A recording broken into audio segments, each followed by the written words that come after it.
Irene Ranalletti, dopo la finale terzo-quarto posto contro il Veneto, che partita è stata da parte della Lombardia? È stata una partita molto difficile dal punto di vista emotivo e di concentrazione, di testa.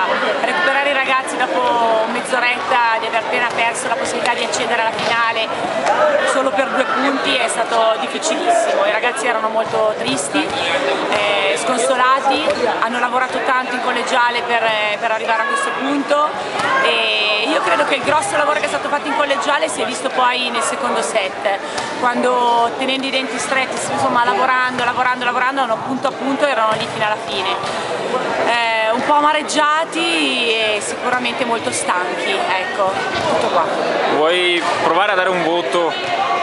Allora, come a scuola ai tuoi ragazzi? Sì, allora, per me è il primo trofeo delle regioni nel maschile, io sono stato selezionatore tantissimi anni fa come secondo allenatore del femminile e per me è una nuova esperienza, per alcuni ragazzi invece è già stata fatta, però è stata un'esperienza molto positiva, nonostante la lunga assenza da casa, la fatica, i ragazzi, i dolori, le cose, insomma la sofferenza, e io credo che sarà un'esperienza che anche per quelli che potranno rifarlo l'anno prossimo, i 97-98 di questo gruppo, farà molto per i nuovi indesti, cioè anche per me come esperienza per l'anno successivo, che spero sia altrettanto buono. Quarto posto comunque dal nono, 12 anni a questa parte che non si faceva di meglio, non è male. Allora, complimenti un po' amari alla Lombardia. Un po' amari, ma ci sta, il lavoro poi alla fine paga.